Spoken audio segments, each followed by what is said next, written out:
Salut chers apprenants, je me nomme Zamblé. Une fois de plus, je vous souhaite la bienvenue sur notre page.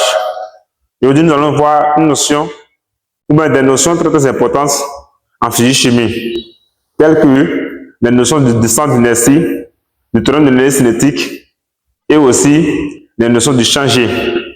Donc, voilà pourquoi vous voyez derrière moi ici la figure qui figure au tableau ici. Donc, chers apprenants, si vous êtes nouvel sur la page, n'hésitez pas à rester connecté jusqu'à la fin de cette vidéo. Et si vous avez aimé, n'oubliez pas de vous abonner et d'ajouter un pouce et de nous écrire aussi en commentaire. Donc, sans plus tarder, nous allons passer à la présentation de l'exercice. On dit pendant ton temps de repos, tu regardes tes petits frères jouer. Le jeu consiste à lancer de la main à partir d'un point A une bille B. C'est une bille B. Le B, comme vous voyez, sa notation ici, la notation de la bille B est différente de la notation d'un point. Voilà. Donc, c'est une bille B de masse M égale à 10 kg, supposée ponctuelle. La bille sera supposée ponctuelle. On dit, la bille du joueur doit parcourir le trajet ACDF. La bille du joueur doit parcourir le trajet ACDF afin qu'il soit déclaré vainqueur. Voici donc les informations qu'on nous donne. Sur le trajet AC, ces informations sont très importantes. Sur le trajet AC,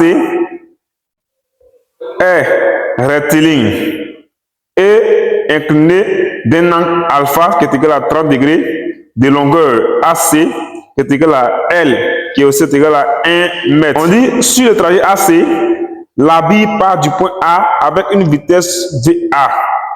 V indice A, c'est-à-dire la vitesse au point A. Les frottements sont équivalents à une force unique. Notez petit f des valeurs F qui est égal à 0,1 Newton. Sur le trajet B et CD, le trajet CD qui est circulaire, on dit que ce trajet est circulaire du rayon R qui est égal à 0,1 m et du centre O. Sur ce trajet, la position M de la bille est repérée par l'abscisse angulaire θ tel que θ est égal à l'angle orienté par les vecteurs OC et les vecteurs OM. Les frottements sur ce trajet sont négligés.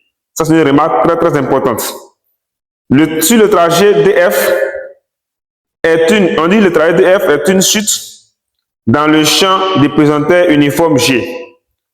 La boule tombe au sol dans un réceptacle placé au point F, comme vous le voyez sur la figure. Sur ce trajet, on négligera la résistance de l'air, c'est-à-dire l'effort de frottement. Voir schéma ci-dessous.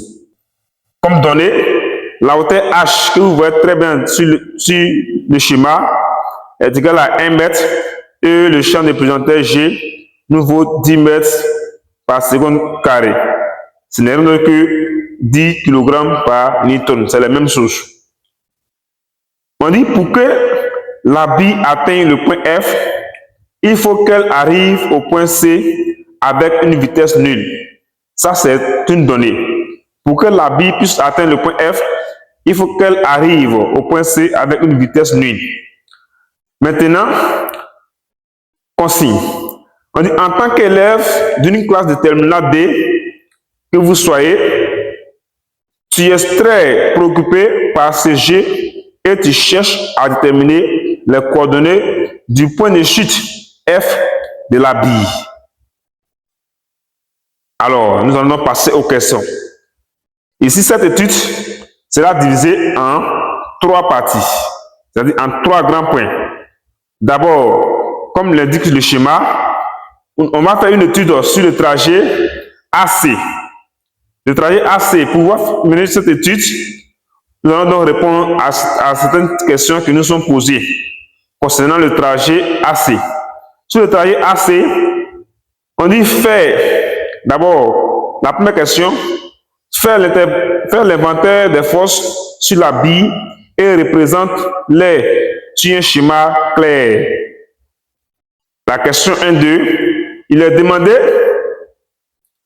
de déterminer la vitesse de lancer VA de la bille pour qu'elle atteigne le point C avec la vitesse V au point C qui est égale à 0 mètres seconde moins 1.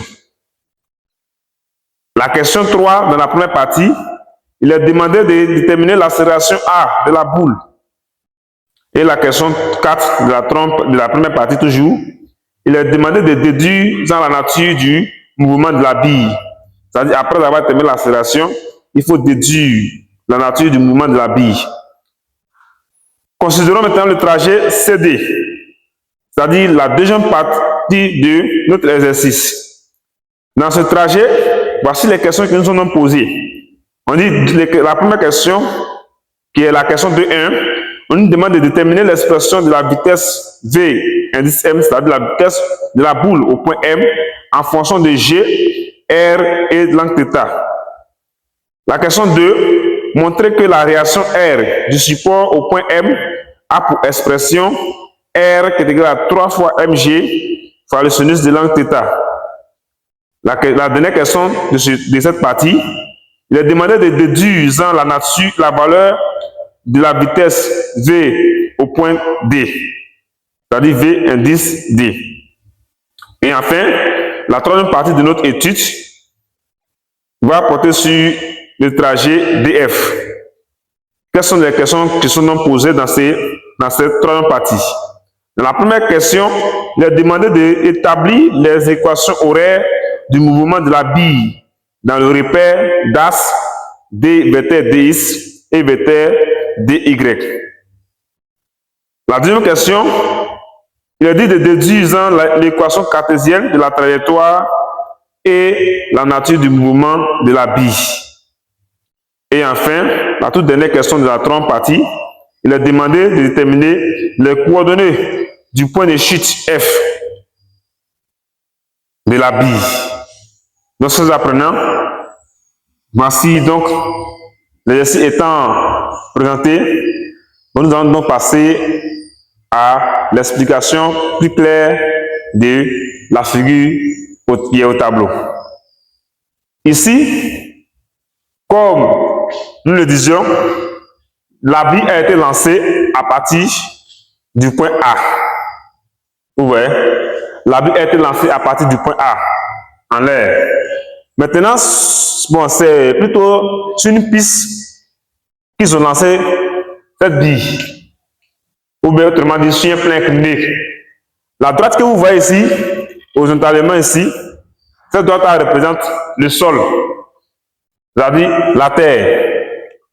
C'est comme si nous avons quelque chose qu'ils ont déposé comme du genre, comme un gouttière, qu'ils ont déposé sur la terre. Puis, on abandonne la bille ici et la bille part du point A jusqu'à arriver au point D. Et la direction de la bille sur le trajet AC fait un angle alpha avec l'horizontale, c'est-à-dire avec le sol. C'est cet angle que vous voyez ici. Maintenant, la bille arrivée en ce point, qu'est-ce que la bille va faire? Bon, puisque la bille va arriver ici avec une vitesse nulle, ce qui veut dire que la bille ne va pas continuer à aller en l'air, puisque la bille arrive ici net, sa vitesse s'annule. Donc, comme sa vitesse s'annule ici, elle ne va pas revenir ici. Elle va plutôt se laisser entraîner dans cette gouttière que vous voyez ici, qui est représentée ici sous forme d'arc de cercle ici, d'un quart de cercle. Donc, après encore, nous allons maintenant étudier le mouvement de la bille dans ce quart de cercle. Et après, maintenant, la bille va arriver ici avec une vitesse qui ne sera pas nulle. Donc, elle va se projeter dans l'espace. Donc, chers amis, sans plus tarder, on va donc traiter maintenant des questions l'une après l'autre et avec des parties bien précises. On va d'abord aborder la première partie, qui est la partie rectiligne, qui est la partie du trajet AC. Donc, soyez connectés jusqu'à la fin. Nous allons d'abord, comme il est dit dans la première question de la partie A, il a demandé de faire l'inventaire des forces qui agissent sur la bille en parcourant le trajet AC. Donc, nous allons faire l'inventaire de ces forces. Nous sommes ici, bon, sur un plan incliné. C'est-à-dire, bon, nous allons parler ici du poids de la bille d'abord, bon, puisque la masse de la bille n'est pas nulle. Le poids de la bille, et puis nous allons aussi la force de frottement. Maintenant, une remarque très importante à savoir, puisque ici la force de frottement n'est pas négligée. Le frottement d'air ne sera pas négligé sur ce trajet AC. Donc, bon, ce qui va donc engendrer ici une réaction R tout simplement, simple. Et la réaction R qui ne s'arrange que la résultante des forces de frottement et de la réaction normale au plan incliné. Donc, on va donc faire la représentation et après passer au calcul. Donc, il a dit que la bille B était assimilable à un point matériel. Donc, je peux représenter la bille par un point, tout simplement. C'est ce que ça veut dire. Donc, par un gros point. Voilà, ça c'est la bille B. Donc, si vous voulez, comme la notation, voici la bille B qui est ici. Arrivé à ce niveau. Maintenant, la bille B qui est là, elle sera maintenant soumise à des forces extérieures, comme le poids et la réaction R. Parce que tout simplement ici, les forces de frottement ne sont pas négligées, sont présentes. Donc c'est cette réaction R qui sera la résultante des forces de frottement et de la réaction qui sera normale au plan. Donc nous allons les représenter. Voilà donc la représentation de ces différentes forces que nous avons ici. Or, le poids, nous savons que c'est la verticale du lieu. Donc ici, c'est le poids qui est représenté en vert ici. Et ici, nous avons la réaction normale. C'est-à-dire la réaction qui est toute perpendiculaire au support. C'est cette réaction-là qui est appelée la réaction normale. C'est ça qui est ici R indice N. C'est-à-dire la réaction normale. Et nous avons aussi les forces de frottement. Puisque la bille se dirige de A vers le point C, donc les forces de frottement ne seront que les forces qui s'opposent au déplacement du mouvement d'un corps. Donc, comme la bille ici part de A vers C, donc la force de frottement aura pour rôle d'entraîner la bille vers le point A, c'est-à-dire en arrière. Donc voilà pourquoi elle est représentée de cette façon. Et aussi, donc, comme je l'ai déjà dit, comme les frottements ici ne sont pas nuls, et que la réaction ici du support ici existe toujours, la réaction normale ici, donc la résultante de ces deux forces-là, c'est cette force-là qui s'appelle la réaction R. Et c'est cette réaction-là qui est représentée ici. Vous voyez très bien que c'est la somme des vecteurs frottement et vecteurs réaction normale qui est représentée ici. Et l'angle alpha que vous voyez ici, ce même angle-là, se retrouve ici. Et on voit que ce pointu qui est là, ça, c'est parallèle à ce repère qui est là. Bon, à l'axe de l'ordonnée. Ici, nous avons d'abord associé un repère R', c'est-à-dire, autrement dit, une base associée à la bille ici, pour pouvoir nous aider à faire les projections, ou bien à pouvoir résoudre ce problème. Donc ici, ce repère ici, pour différencier un peu du repère qui est ici, voilà pourquoi bon, nous avons mis ici, au lieu de Y, j'ai mis ici Y' et X'. Et l'origine de mon repère ici, j'ai appelé un point K. Voilà, ça c'est un point qui est indépendant. Bon, c'est un point K qui est ici comme l'origine, ou bien le centre de gravité de la bille.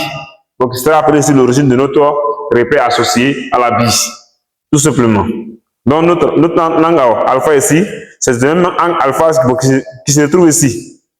Vous voyez? D'accord. Donc, on va donc maintenant passer à la question numéro 2 de la première partie. Voilà, donc, inventaire des forces.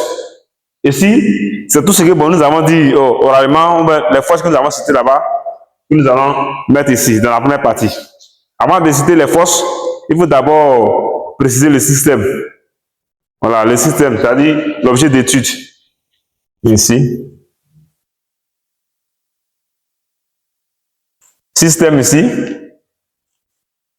Il est question de la bille.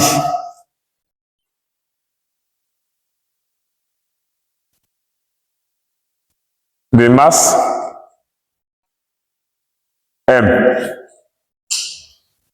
Après avoir donné le système, c'est dans quel référentiel que nous travaillons. Bon, de façon. Voilà. Voilà. Référentiel terrestre supposé galiléen.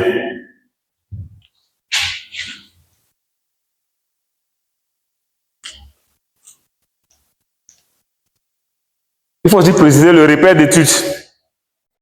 Le repère que nous avons choisi ici, nous allons nous donner ici sur la partie AC. Repère K. Ici, bon, nous allons laisser ça maintenant. KX prime, KY prime. C'est pour dire que dans ce repère, les axes sont KX prime et KY prime. C'est le point K est comme l'origine du repère. Et c'est ce point K là qui représente ici le centre de gravité de la bille. Donc, bilan des forces maintenant. Bilan des forces extérieures. Nous avons le poids P de la bille. La réaction R du support.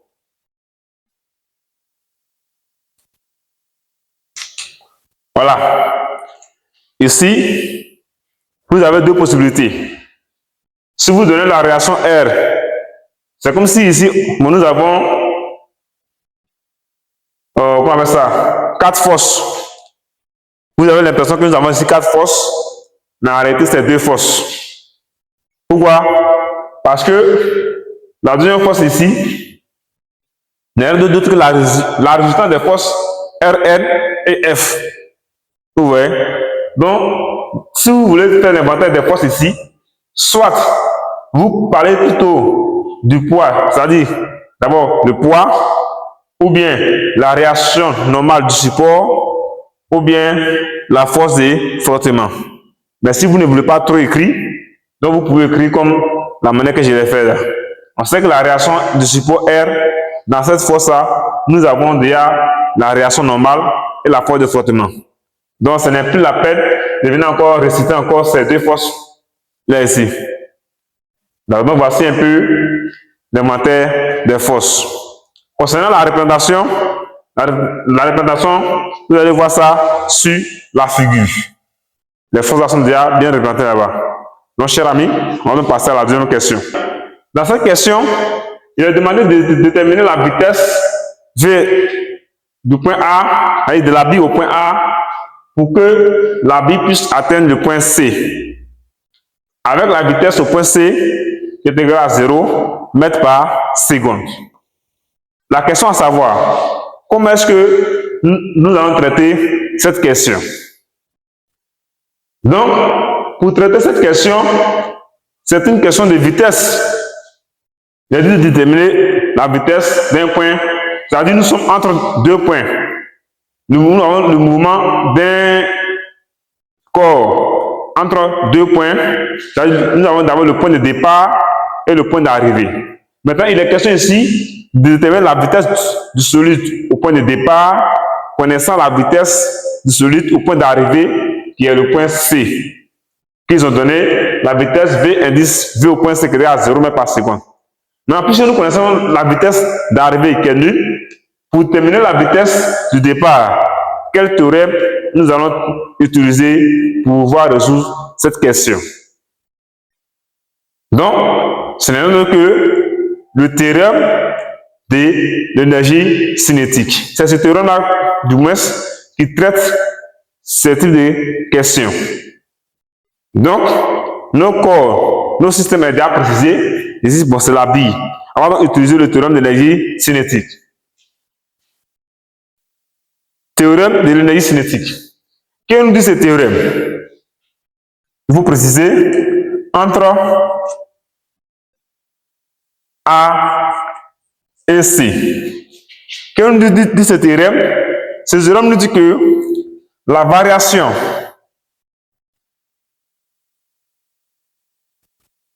La variation, notez d'état de l'énergie cinétique. Notez comme ça, entre deux points. Voilà, dans notre cas ici, c'est le point A et C, est égal à la somme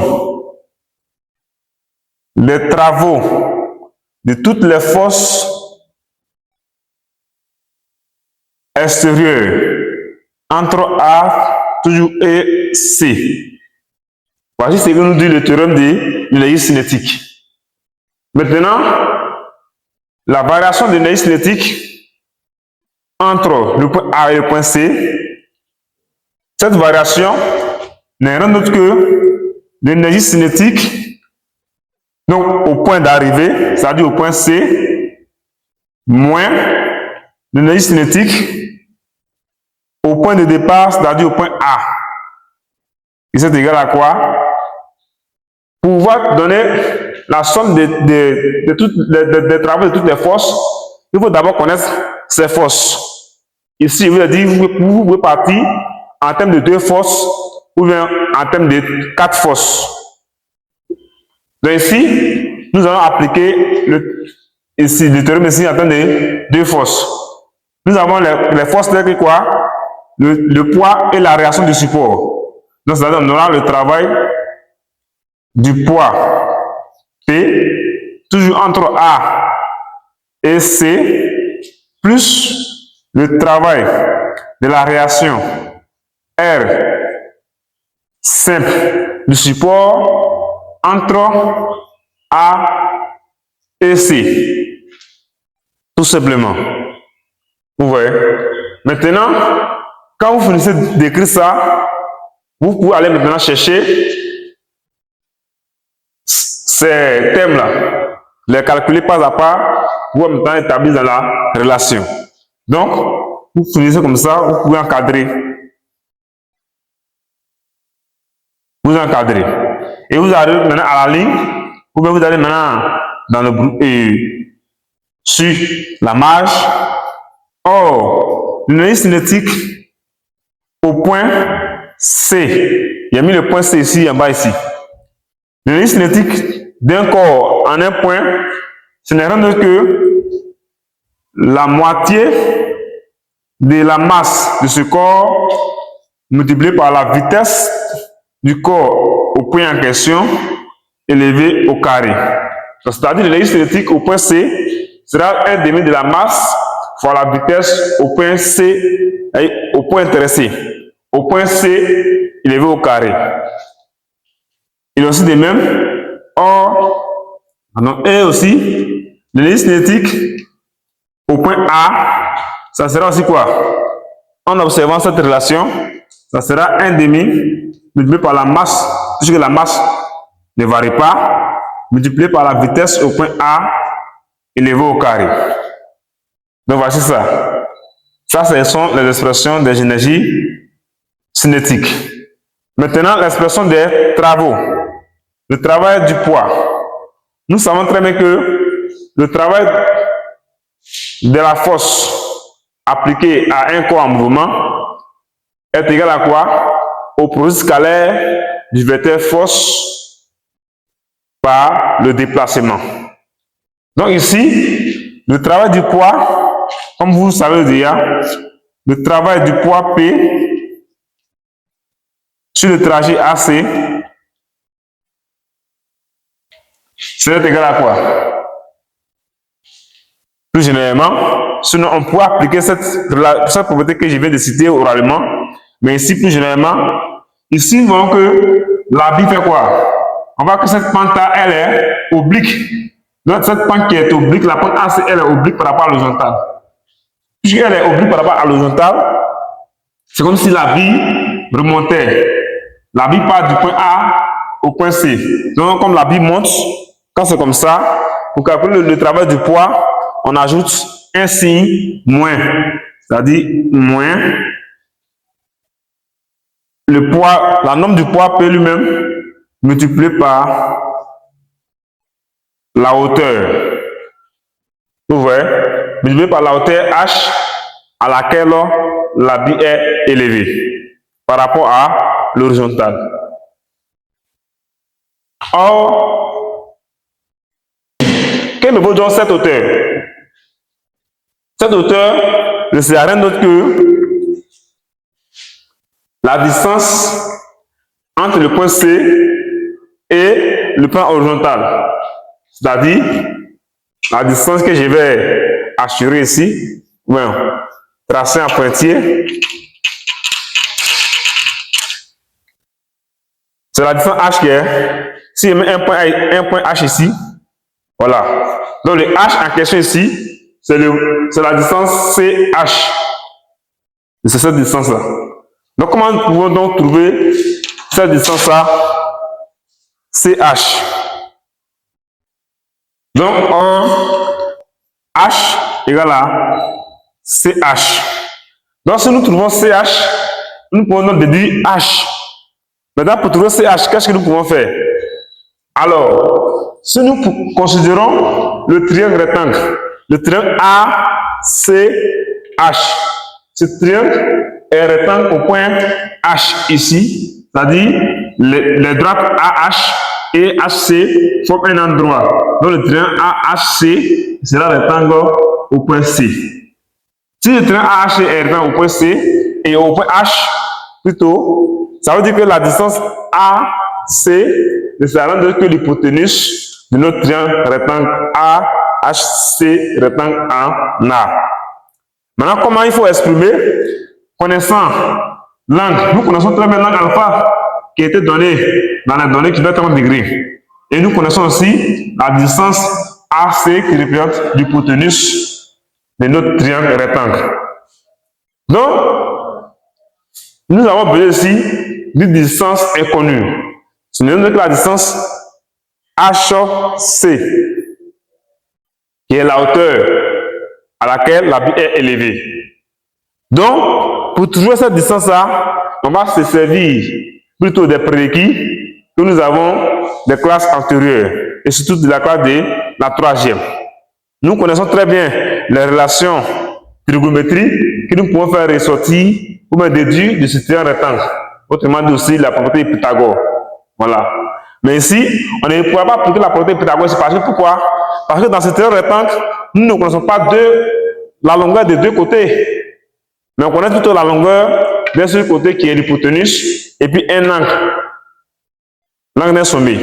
Donc pour ce faire, la propriété de Pythagore ne sera pas valable ou ne pourra pas nous aider dans ce cas de figure. Donc pour ce faire, nous allons utiliser soit les relations de sinus ou même les relations de cosinus ou même la tangente.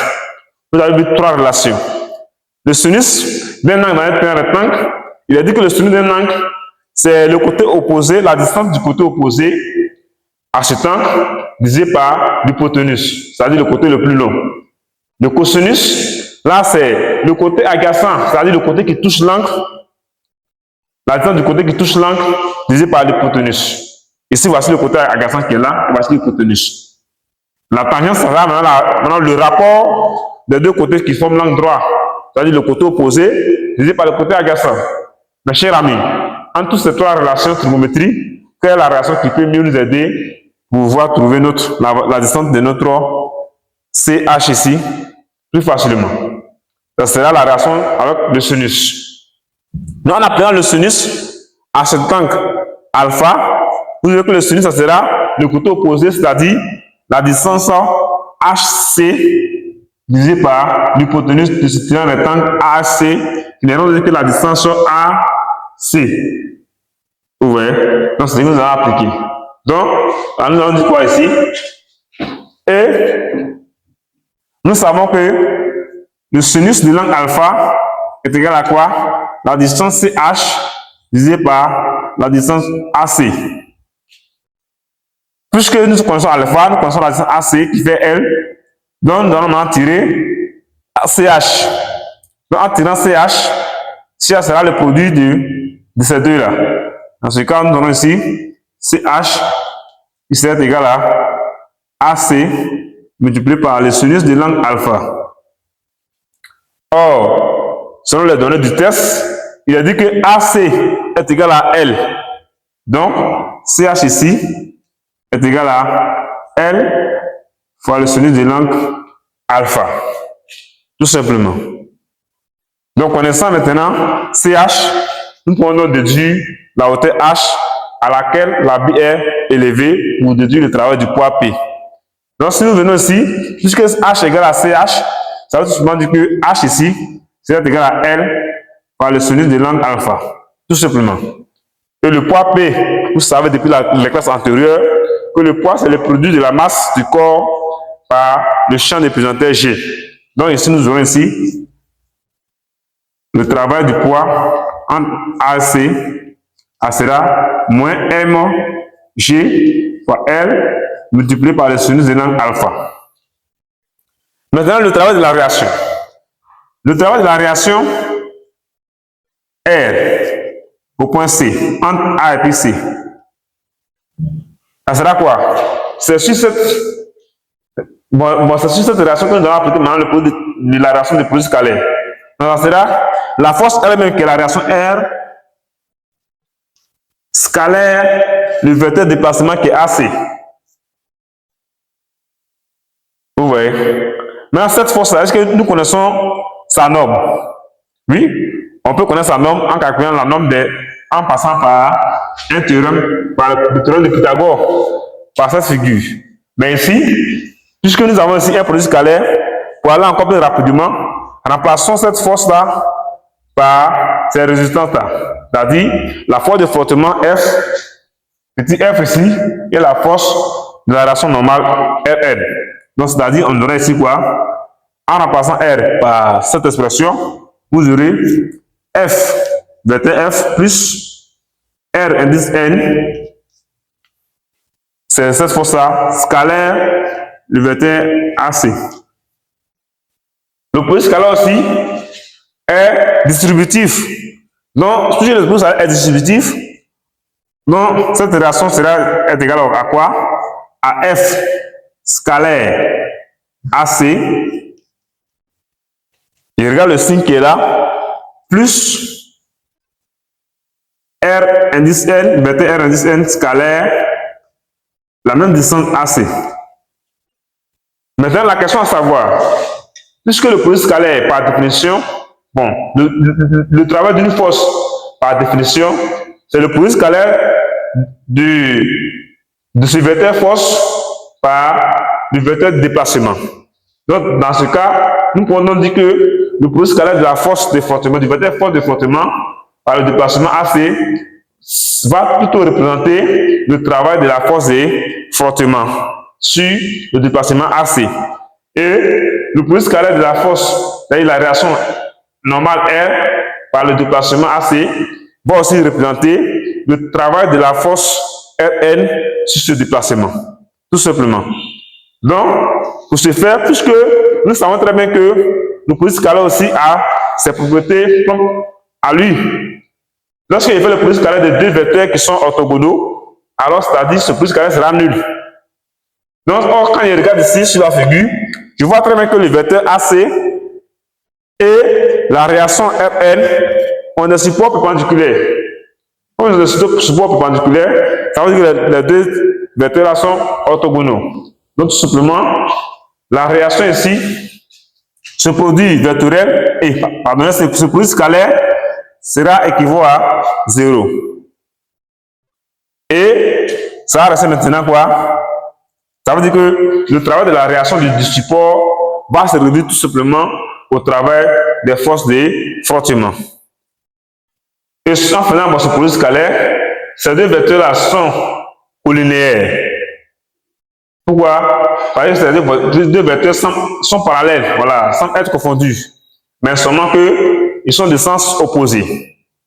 Donc, en faisant le produit scalaire de deux vecteurs qui ont des sens opposés, bon, collinéaires de sens opposés, le produit scalaire sera égal à quoi? Donc, puisque ce facteur est nul, ça va rester F scalaire AC.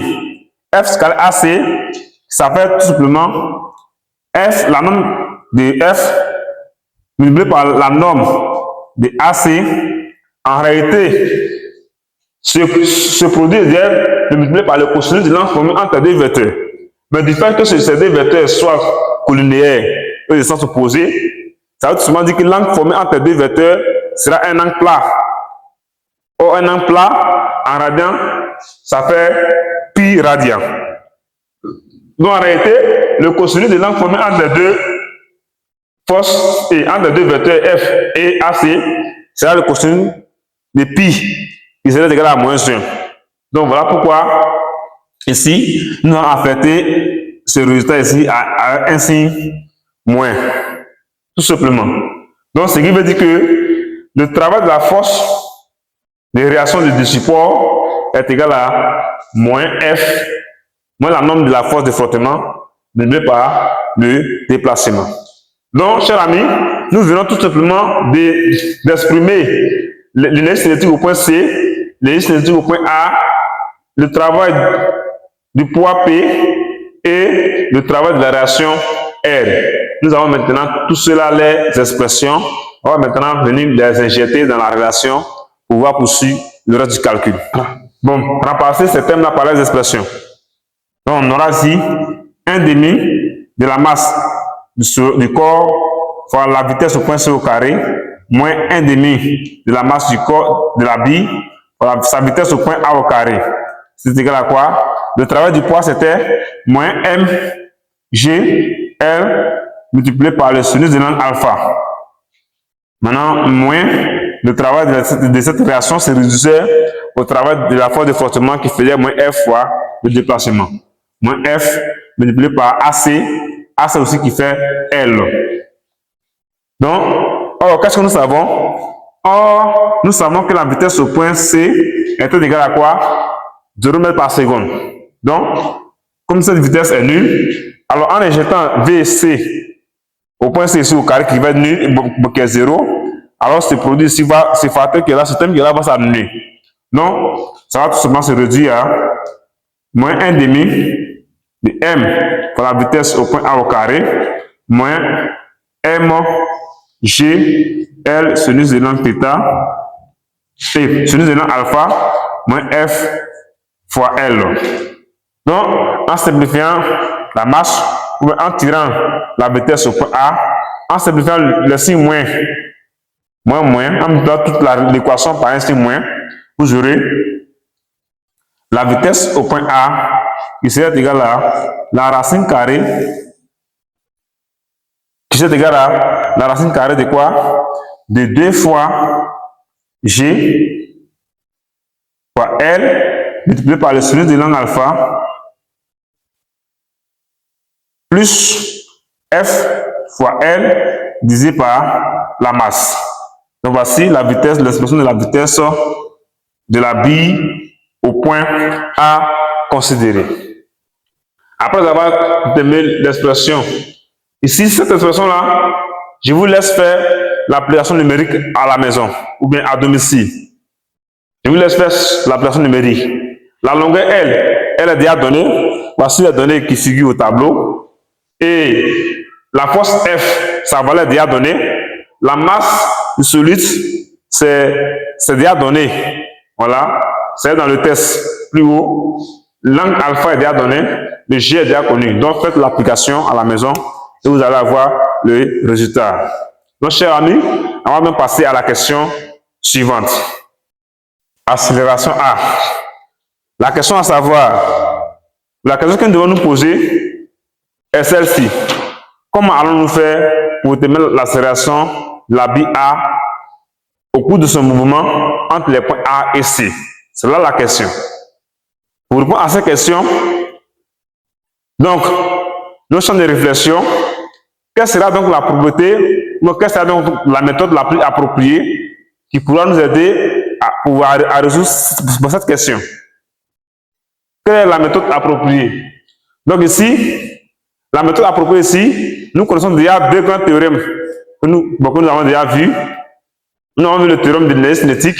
Mais est-ce que le théorème de l'énergie cinétique nous serait utile pour pouvoir déterminer l'accélération entre les points A et C? Sinon, nous avons aussi vu un deuxième théorème qui nous dit que la relation des centres d'inertie. Donc ici, nous voyons très bien que dans cette relation figure l'accélération d'un corps quelconque qui est en mouvement. Donc ici, le théorème que nous allons aborder ici, ce sera le théorème du centre d'inertie. Le théorème du centre d'inertie. Qu'est-ce que nous dit ce théorème? Ce théorème dit que la somme de toutes les forces extérieures appliquées à un système est équivalente au produit de la masse du système par le vecteur accélération. C'est ça le théorème du centre d'inertie. Donc en appliquant ce théorème, nous voyons très bien que l'objectif ici, c'est de connaître toutes les forces extérieures qui sont appliquées à vos systèmes. Ici, vous voyez que vous éliminez toutes ces forces-là, vous voyez que tout le reste devient très facile. Donc, voici la relation qui est là. La somme de toutes les forces extérieures. Oh, je regarde entre le point A et C, quelles sont les forces extérieures que j'ai? J'ai la force de poids P et la réaction R du support. C'est-à-dire, il y a le vecteur P plus le vecteur R, qui est égal à la masse M fois le vecteur accélération. Donc maintenant, je vais essayer de détacher. Puisque bon, cette force qui est là, je ne peux pas la projeter ou la manipuler facilement. Donc je vais l'exprimer en fonction des autres forces, en fonction de ces vecteurs coordonnés pour voir mieux m'en sortir. Donc, il y aurait ici P, qui est égal à quoi? La réaction R, c'est la somme de la force de frottement et la réaction normale. C'est-à-dire, il y aurait F plus R indice N, qui est égal à R mort fois le vecteur accélération. Cette relation, je vois très bien que mon point, ou même la bille B, se déplace seulement suivant un seul axe. Ce n'est que l'axe KX' et non l'axe KY'. Donc, la progression que je vais faire ici, je vais faire la progression sur l'axe par rapport à laquelle la bille M ici se déplace. On va projeter cette relation vectorielle sur l'axe KX'. Sur l'axe KX', donc il y aurait P suivant X' plus le vecteur F suivant X' plus la relation R indice N suivant X', qui est égal à la masse multipliée par l'accélération aussi suivant X'. Une fois que je projette, vous voyez que, qu'est-ce que vous remarquez? Les flèches ont disparu. Une fois que vous projetez 9, les flèches disparaissent. Donc maintenant, la question est de savoir que mon P suivant X', F suivant X', R indice N suivant X', sont ces trois-là que je vais aller chercher. Sinon, généralement, l'accélération ici sera suivant X'. Pourquoi? Non suivant Y' et non et c'est suivant X'. Tout simplement parce que par rapport à l'axe Y', la bille n'est pas en mouvement. Vous voyez, la bille est en mouvement seulement suivant l'axe KX'. Là, pour l'accélération AX' ici, on n'est pas obligé d'aller chercher à le projeter. Donc ici, on va aller maintenant chercher à déterminer P suivant X', F suivant X' et N suivant X'. Donc ici, P suivant X', voici le vecteur P dans cette base, dans la base KX', KY'. Donc P suivant X', ce n'est rien que cette distance. P suivant X', ce n'est rien que cette distance. Autrement dit, ou bien cette distance. Voilà. Si je fais une projection ici, c'est la distance de là à là. Cette distance-là qui représente P suivant X'. C'est la longueur de cette distance-là, l'écartement qui est là, qui est P suivant X', qu'on a appris ici et on a appris ici pour ne pas confondre avec la direction de la force de frottement. Donc cette distance, c'est ça qui est P suivant X'. Pour déterminer cette distance beaucoup d'élèves ont des difficultés. P suivant X', c'est ça qui est là, c'est la longueur de la distance qui est là. Et aussi, P suivant Y', c'est la composante verticale, bon, autrement dit, la composante normale de la E, du poids P. Donc, P suivant Y' sera cette distance. Voilà, la distance que j'ai mis en rouge ici, ça c'est P suivant Y'. Mais P suivant Y', bon, ça va pas nous intéresser.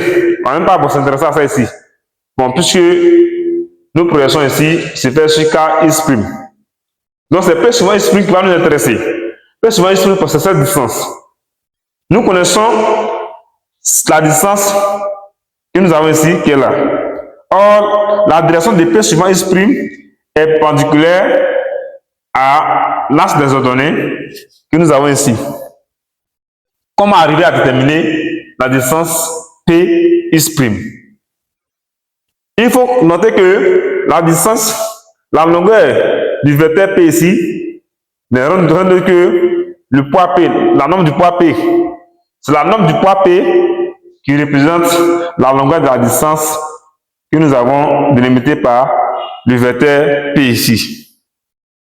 Donc, c'est comme si j'ai choisi par exemple dans les hasards un point G ici. En ce point-là, et nous choisissons ici un point P ici. Par exemple, un point P ici, un point G ici. Nous avons déjà le point K ici. P suivant X' n'est rien d'autre que nous avons donc la distance GT. Or, quand vous regardez très bien, vous voyez que le triangle formé par ces trois points, c'est-à-dire les points K, G et T, représente un triangle rectangle ici. Donc, dans ce triangle rectangle, quelle est donc l'hypoténuse? L'hypoténuse, c'est le côté qui ne forme pas l'endroit avec les autres côtés. Quand on voit ici, sa direction ici avec ce côté, il n'y a pas l'endroit ici. Ici aussi pareil, il n'y a pas l'endroit ici. Donc, le côté hypoténuse, c'est le côté qui représente la norme du vecteur P. Ici. Maintenant, puisque nous connaissons la force, c'est-à-dire la norme de P, ça veut tout simplement dire qu'on peut donc déduire la norme de ce vecteur P qui est là. Donc, ça veut dire que c'est comme si l'hypoténuse dans ce triangle-là est déjà connu. L'angle alpha aussi également est connu d'après le test. Maintenant, nous cherchons plutôt la distance GT qui représente P suivant X'. Donc, c'est la même chose. Nous voyons que cette distance dans le triangle KGT qui est rectangle en T ici, cette distance n'est rien que un côté qui est opposé et qui fait face à l'angle alpha. C'est ce qu'on appelle le côté opposé à l'angle alpha. Donc, nous avons besoin de la valeur du côté opposé. Or, nous connaissons seulement que le côté hypoténuse est l'angle alpha. Donc, pour ce faire, vous ne vous embrouillez pas. Pour déterminer le côté opposé à l'angle alpha, on ne s'embrouille pas. On va tout simplement le produit du côté, de la longueur du côté hypoténuse multiplié par le sinus de l'angle alpha. Tout simplement. Donc, ce qui veut dire que P suivant X', la longueur P suivant X' ici, sera la norme du poids P de ce vecteur multiplié par le sinus de l'angle alpha. Parce que c'est un côté qui est opposé à l'angle alpha. Si c'est un côté qui est adjacent à l'angle alpha, ça va plutôt faire la norme du vecteur P multiplié par le cosinus de l'angle alpha. Donc, cher ami, ce qui veut dire ici que P suivant X', ça veut dire que P multiplié par le sinus de l'angle alpha. Ici, P suivant X', ça va ici P multiplié par le sinus de l'angle alpha. F suivant X'. La direction de la force F est collinéaire, autrement dit, est confondue à l'axe KX'. Donc, mais de quel côté? À partir du point K, pour aller dans la droite sur l'axe des abscisses, KX', on compte les nombres de façon, les nombres sont en valeur absolue. C'est-à-dire que les grandeurs ici sont positives. Mais à partir de là, pour venir vers la gauche ici, Toutes les grandeurs ici sont négatives. Donc la force de frottement F est du côté négatif des arcs des abscisses. Donc sa projection sur cette axe-là sera affectée d'un signe moins. Donc ça veut dire F suivant X', c'est égal à moins F. Maintenant, que vaut Rn suivant X'? On voit que la direction du vecteur Rn est perpendiculaire à Kx'. Donc un tel vecteur, sa projection vaut 0. Ça veut dire que Rn suivant X' est égal à 0. Donc on aurait ici P multiplié par le sinus de l'angle alpha moins F égale à M fois l'accélération. Vous voyez? Mais attention, une remarque à faire. P suivant X' que nous avons déterminé par rapport à l'axe Kx', il est du quel côté? Du côté positif ou du côté négatif? Est-ce que vous cherchez à savoir? On voit que lorsqu'on projette P suivant X', il est également aussi du côté négatif par rapport à l'axe qui est là. Vous voyez que l'axe, le sens c'est là-bas, bon, le sens positif c'est là-bas, or que le sens négatif c'est ici. Or la valeur Px', bon, c'est toujours du côté négatif de cet axe. Donc ici, on va affecter la norme de Px' par un signe moins. Donc, dans cette relation, vous allez voir que on aurait ici, pour ces mêmes choses, MA, c'est égal à moins M fois G, qui représente la norme du poids, fois le sinus de l'angle alpha, moins la force de frottement. Donc, lorsqu'on tire l'accélération, c'est égal à quoi? Moins G multiplié par le sinus de l'angle alpha, moins F divisé par M. Tout simplement. Donc, voici l'accélération du mouvement. Ici, nous avons un signe moins ici et un signe moins ici. La somme des deux nombres négatifs est négative. Nous savons très bien que ici, la masse étant non nulle, la force de frottement aussi, également, le point E, le présentaire G n'est pas aussi nul, et le sinus de l'angle alpha ici, toutes ces grandeurs-là sont des constants. Ne sont pas les fonctions du temps T. Donc, c'est comme si ce sont les constants. Quand on va calculer, faire l'opération numérique pour calculer la réaction R et l'accélération A, vous allez voir que sa valeur sera équivalente à une constante négative. Puisque la somme des deux grandeurs négatives, ça donne une grandeur négative aussi. Donc voici un peu ça, l'accélération. Je vous laisse faire son application numérique à la maison, voilà, en prenant les données que nous avons ici dans le tableau, pour mieux apprendre aussi, pour mieux vous former. Donc, on va donc passer à la question numéro 4, la dernière question de la première partie. La dernière question de la première partie, cher ami, il est dit de déduire dans la nature du mouvement, tout simplement. Donc, on va donc se baser sur la valeur de l'accélération. On voit que l'accélération, c'est-à-dire le mouvement du point M, ici, c'est pour voir si c'est accéléré ou bien décéléré. Ouais. Mais puisqu'on va calculer l'accélération, on voit que l'accélération, ce n'est que la variation des vitesses. C'est une variation. Le fait d'augmenter ou même de diminuer la vitesse, c'est ça que l'accélération. Lorsqu'on garde la vitesse constante pour avancer, alors on parle, et à ce niveau, l'accélération sera nulle. Mais si l'accélération n'est pas nulle, ça veut dire que la vitesse du mobile, mais de la bille entre les points A et C a varié. Donc, vous voyez. Donc, puisque si l'accélération, comme vous allez calculer, vous allez avoir une constante négative.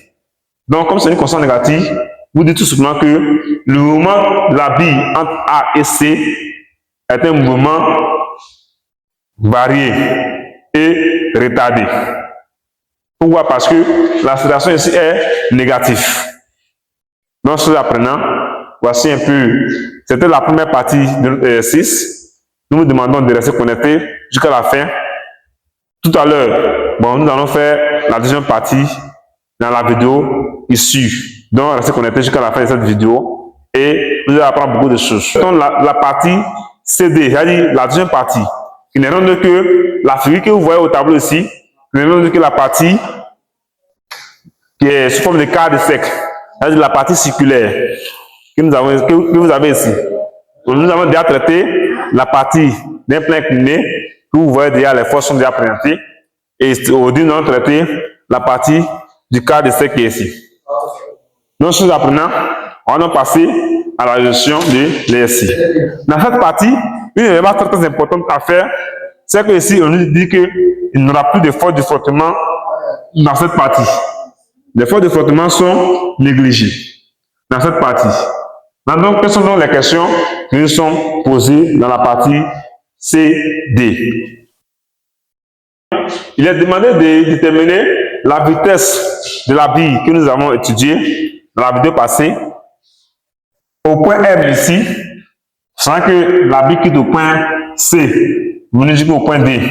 Donc, au point M ici, on va déterminer la vitesse de la bille au point M en fonction des grandeurs G, R et de l'angle θ.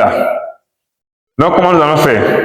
Toujours, lorsque vous êtes dans des questions de vitesse, le théorème que vous devez appliquer, lorsque vous voyez un point qui est en mouvement et un point qui est en mouvement entre deux points, et que vous connaissez la vitesse de ce corps en un point, pour déduire la vitesse de ce corps en autre point, appliquez tout simplement le théorème de l'énergie cinétique.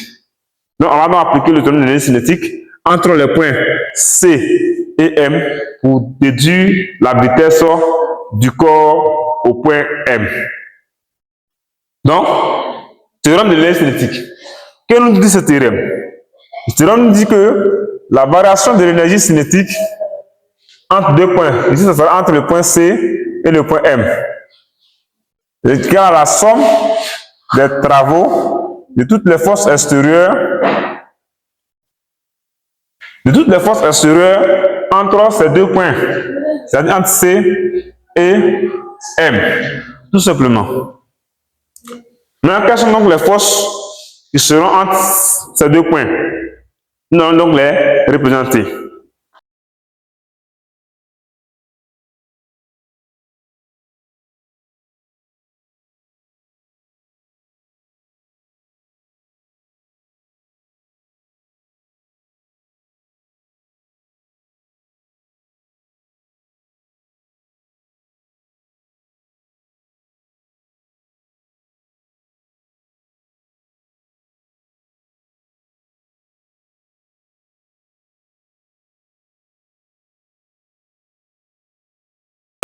Nous avons le poids et la réaction normale.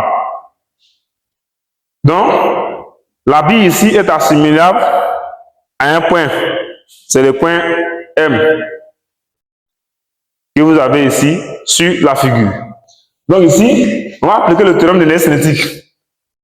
Dans ce cas ici, on aura quoi? C'est la variation de l'énergie cinétique entre le point C et M.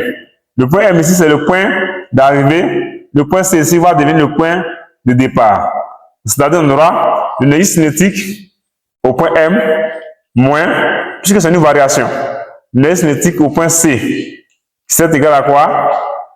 A au travail du poids P entre ces deux points, c'est-à-dire entre C et M, plus le travail de la réaction normale, R × M, entre le point C et M.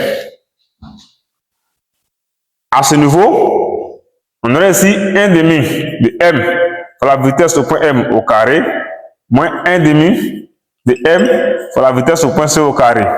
C'est égal à quoi? Au travail du poids. Ici, le travail du poids P entre les points C et M. Or, pardonnez, car le travail de la réaction R normal entre les points C et M est égal à 0.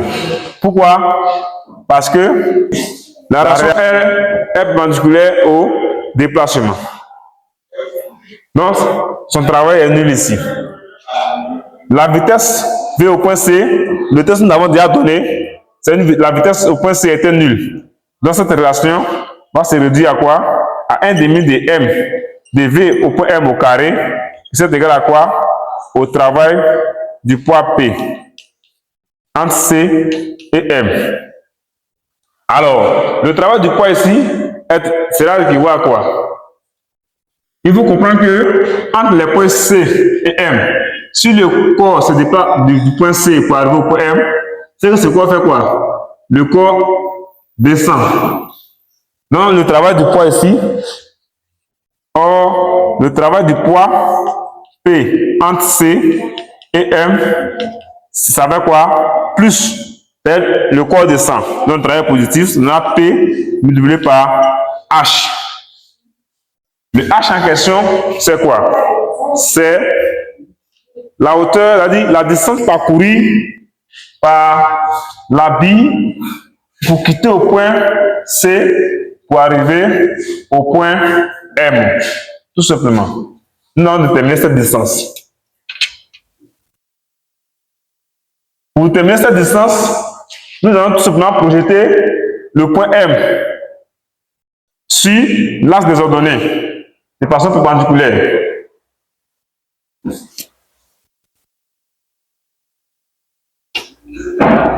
En projetant ce point, ici on va obtenir un point que nous allons appeler point M' par exemple.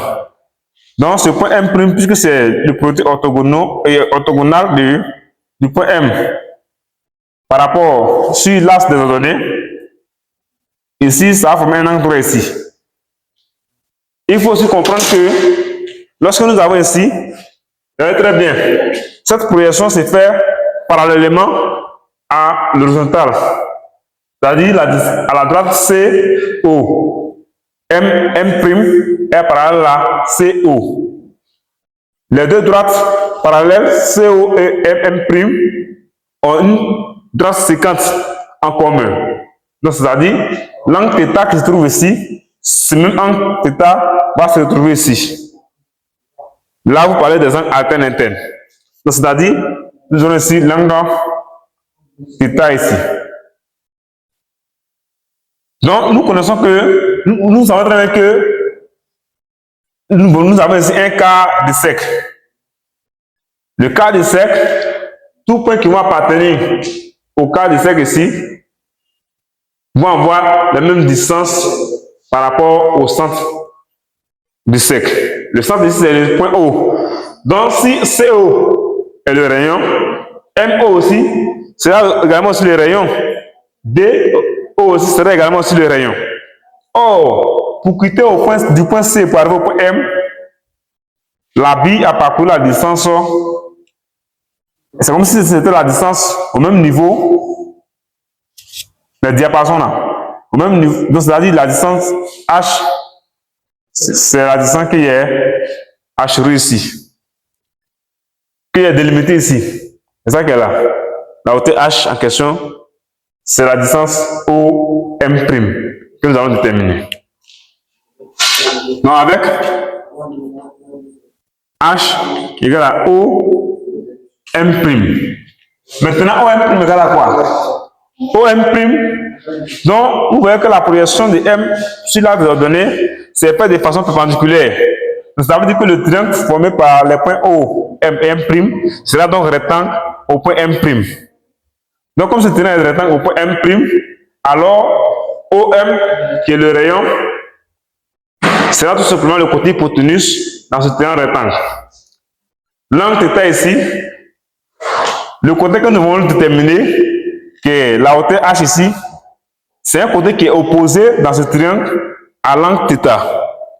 Donc, c'est un côté qui est opposé dans ce triangle à l'angle θ. Alors, pour trouver donc ce côté, il faut faire le produit de l'hypoténuse par le sinus de l'angle θ en question. Donc, ça veut dire tout simplement que notre H ici serait égal à OM multiplié par le sinus de l'angle θ. Tout simplement. Or, OM représente quoi? Représente le rayon. OM est égal à quoi? À OD, est égal aussi à OC, qui est le rayon. R. Donc, c'est-à-dire, H ici égale à R sinus de l'angle θ. Donc, ce qui veut dire que le travail du poids P entre les points C et M va se réduire à MG qui représente P et je remplace le H par R sinus θ. Donc MG, R sinus de l'angle θ. Tout simplement. Chers amis, d'où la relation que nous avons ici va se résumer à quoi? À 1 demi de M pour la vitesse au point M au carré, c'est égal à MG R sinus de l'angle θ. C'est aussi remplacer le travail du poids P entre les points CM par son expression. Donc ici, dans cette égalité, je peux donc simplifier la masse M. En simplifiant la masse M et en tirant la vitesse au point M, Vm c'est égal à quoi? À la racine carrée de 2 fois le 2 qui va venir multiplier ici, G, R, multiplié par le sinus de l'angle θ. Donc, chers apprenants, voilà donc, nous venons tout simplement d'exprimer la vitesse de la bille au point M en fonction de G. Les variables sont tous présentes, G, R et de θ, tout simplement. Donc, vous voyez que ce n'était pas du tout compliqué, ce ne sont que de G. On vous demande de faire tout simplement un peu d'effort et vous allez voir que dans n'importe quel cas où vous vous demandez de déterminer la vitesse d'un corps qui a des déplacement entre 2 points, et si vous connaissez la vitesse de ce corps en un point, pour déduire la vitesse de ce corps en autre point, appelez tout simplement le théorème de l'énergie cinétique. Donc, sans plus tarder, on va passer à la question suivante. La réaction R au point M est égale à 3 fois M GR. La question est de savoir comment est-ce que nous allons arriver la vitesse au point M au carré.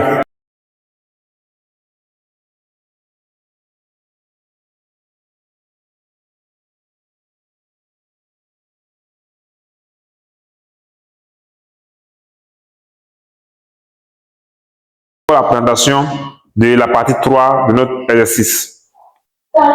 Ici, cette fois-ci, c'est l'étude de la bille sur le trajet DF. Comme vous voyez la figure au tableau ici. Sur le trajet DF. À partir de là. Dans le cas selon les questions qui nous sont posées. La première question, il est dit d'établir les équations horaires du mouvement de la bille dans le repère d'axe DX, DY. C'est la question numéro 3.1. Dans la vidéo précédente, comme je l'ai déjà dit que c'est une suite pour déterminer, on appelle ça, on a déjà fait les indicateurs des forces. Mais dans cette partie, vous voyez que la bille ici n'arrive pas au point de ici avec une vitesse nulle. La vitesse, elle arrive au point de ici avec une vitesse très élevée. Donc, pour ce faire, cette bille-là va se projeter dans l'espace. Donc, lorsqu'elle se projette dans l'espace, c'est comme si, arrivé à un moment donné, sa vitesse va s'annuler. Mais comme nous avons ici, la direction de la vitesse au point D ici est horizontale. Ce qui est bien représenté sur vos figures là-bas. La vitesse au point D, VD, forme un angle nul avec l'horizontale. Maintenant, il nous dit de faire quoi? Ici, nous n'avons seulement qu'une seule force, puisque la bille sera soumise à elle-même. Et les frottements de l'air ici sont négligés dans cette partie. Donc, la bille ici seulement sera soumise à son poids, qui est la seule force. Donc, on va essayer d'établir d'abord la relation, par la relation de descente de l'inertie. On va d'abord voir, avant de déterminer les équations horaires du mouvement d'un point, il faut d'abord connaître la nature du mouvement de ce point. Pour mieux se fréquenter, pour pouvoir voir est-ce que c'est un mouvement qui sera assez varié ou bien un mouvement qui sera uniforme avant de pouvoir mieux déterminer les équations horaires. Donc, la relation des centres d'inertie. Principe d'inertie, la somme de toutes les forces extérieures est égale à MA. C'est dans la région DF, entre D et F. Dans cette région, nous n'avons seulement qu'une seule force, qui est le poids. Donc cette relation, c'est équivalente à P, c'est égal à MA. Or, P égale à MG, donc ça veut dire M fois vecteur G égale à M fois vecteur A. Ce qui veut donc dire que l'accélération c'est égal au pourcentage G. L'accélération ici est égale au pourcentage G. Il faut savoir que le vecteur G a toujours pour direction verticale et orienté du haut vers le bas. Voici le vecteur G en question. Donc, c'est un vecteur qui est constant. Pourquoi? Parce que nous travaillons dans les référentiels terrestres supposés galiléens. Donc, l'accélération ici est un vecteur constant. Puisque c'est un vecteur constant l'accélération, alors nous pouvons dire que le mouvement est varié. Le mouvement est varié. On ne doit pas l'avoir dit retenu ou bien uniforme, non. Tout simplement dit le mouvement est varié. Pourquoi on ne doit pas dire retenu uniformément varié? Parce que nous ne connaissons pas d'abord la nature de la trajectoire. Donc ici, si le mouvement est varié, alors voici les différentes équations horaires que nous avons. Nous avons l'accélération qui est une constante et la vitesse à un instant t quelconque qui est égal à A t plus V0 et la position x. La position, par exemple, c'est comme c'est la bille B, donc OB, c'est égal à 1 demi du vecteur AT carré plus vecteur V0 T plus OB 0. C'est-à-dire la position à l'origine. Mais ici, le point O n'existe pas. C'est le point D qui est comme origine de notre repère. Donc, au lieu de 0, je mets D, indice D. Tout simplement. Donc, ce sont ces équations-là qui vont nous permettre de voir terminer les équations horaires. Ici, puisque le mouvement est uniformément et le mouvement est varié, avant d'avoir terminé les composantes des vitesses, du vecteur vitesse initiale et du vecteur d'accélération initiale. Or, à t égale à 0, c'est-à-dire à t égale à 0, la bille est encore au point D. Qu'est-ce que ça veut dire? À t égale à 0, la bille est au point D.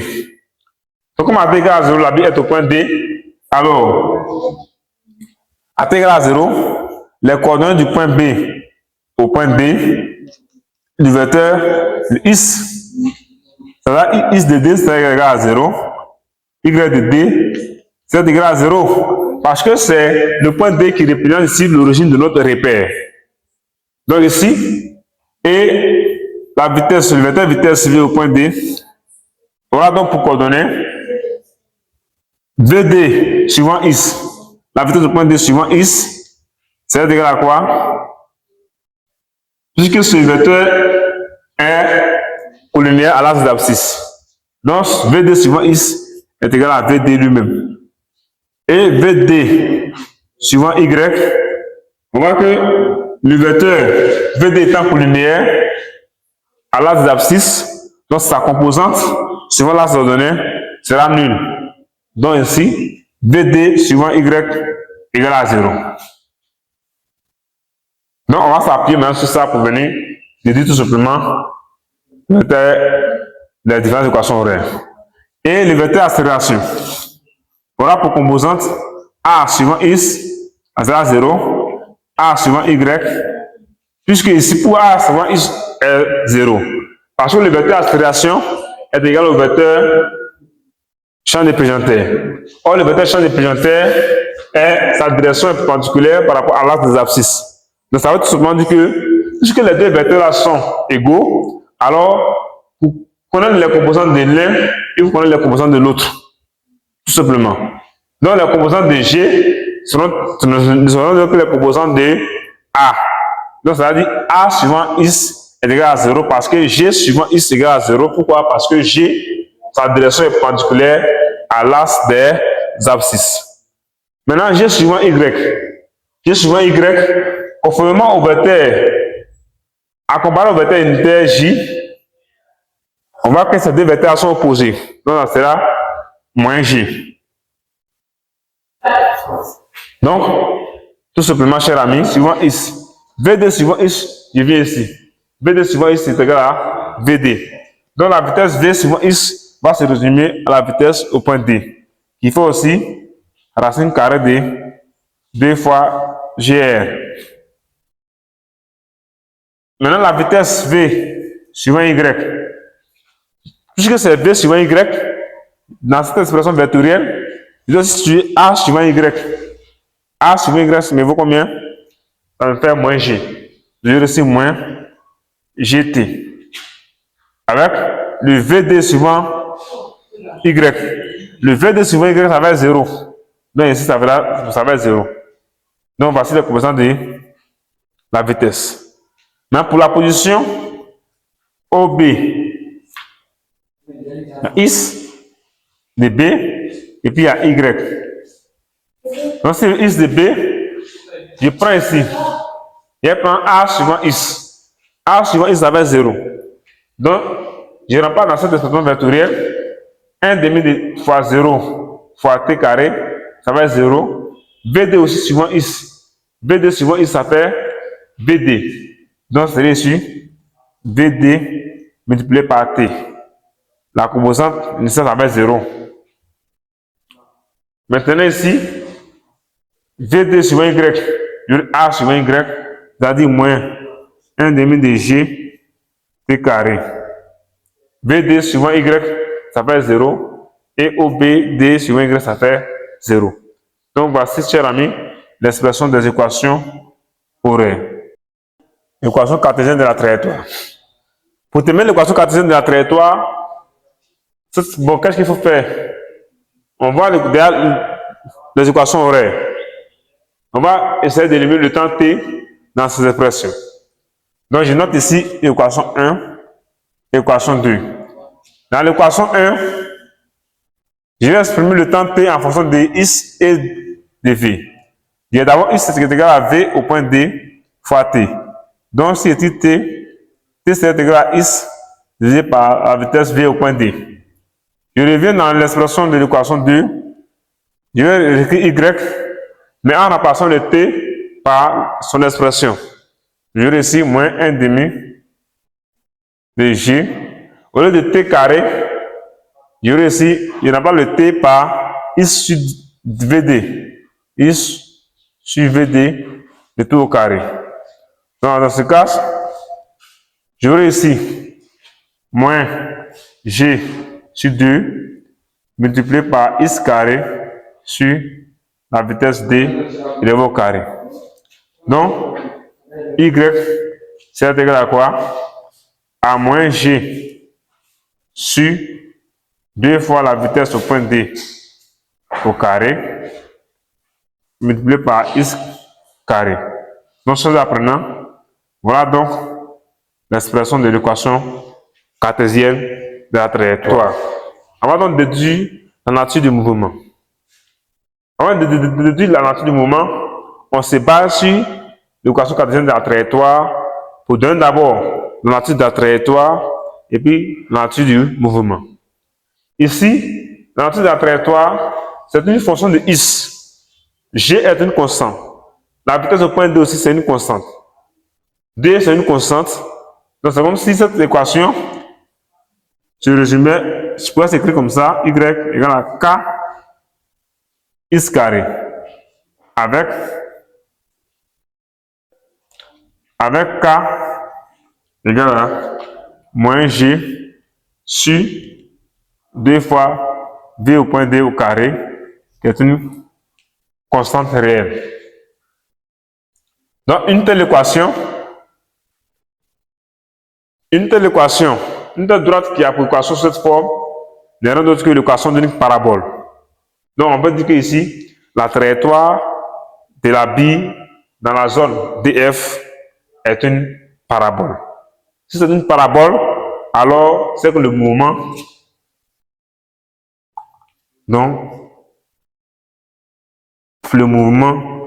est parabolique. Nous avons ici un mouvement parabolique. Voyez la trajectoire est une parabole. Donc, on va passer à la toute dernière question. C'est-à-dire déterminer les coordonnées du point de chute F. Alors, voilà. Chose apprenant, on va déterminer les composantes du point F. Coordonnées du point F, c'est-à-dire x de F et y de F. Qu'est-ce que nous pouvons dire? Regardez très bien. La boule qui est ici, et vient ici pour tomber au point F ici. On sait que l'origine de l'espace est prise au point D. Donc, pour que la bille arrive au point F ici, il faut que la bille parcourt toute cette hauteur. Il faut que la bille puisse parcourir toute cette hauteur. C'est la bille qui commence pour venir ici. Donc, c'est vrai que la hauteur H, si la bille se trouve ici, c'est que ici, la hauteur H ici va représenter l'ordonnée du point F. Ça veut dire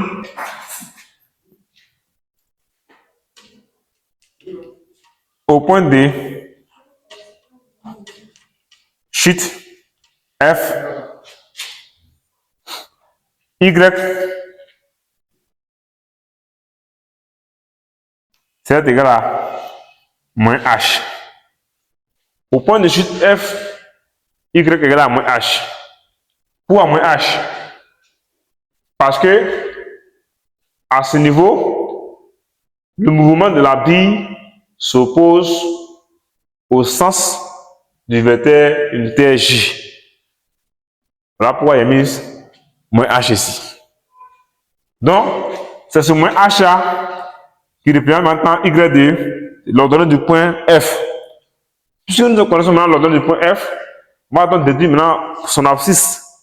Dans son abscisse ici, on va remplacer Y par son expression, c'est-à-dire moins G sur 2 fois VD carré X carré, pour pouvoir tirer le X dans la relation que nous allons avoir. C'est-à-dire moins G sur 2 fois la vitesse V au point D carré fois X carré égale à moins H. Je vais simplifier les deux moins, je vais ici plus. Lorsque je dis X, je vais ici X carré pour être égal à quoi? À 2 fois H pour la vitesse V au point D au carré divisé par G. Donc, en appliquant la racine carrée, j'aurai ici la vitesse V2 au point D divisé par la racine carrée de 2 fois G et 2 fois H. La racine carrée de 2H sur G. Donc, ça représente XF, l'abscisse du point F. La vitesse V au point D multipliée par VH sur G. C'est-à-dire, comme la norme de la vitesse au point D, ça fait racine carrée de 2 fois G fois R. Alors, ou bien je vais le laisser ici, donc je vais sur quoi? J'aurai grande racine de 4H G R sur G, c'est-à-dire 2 racine de H R.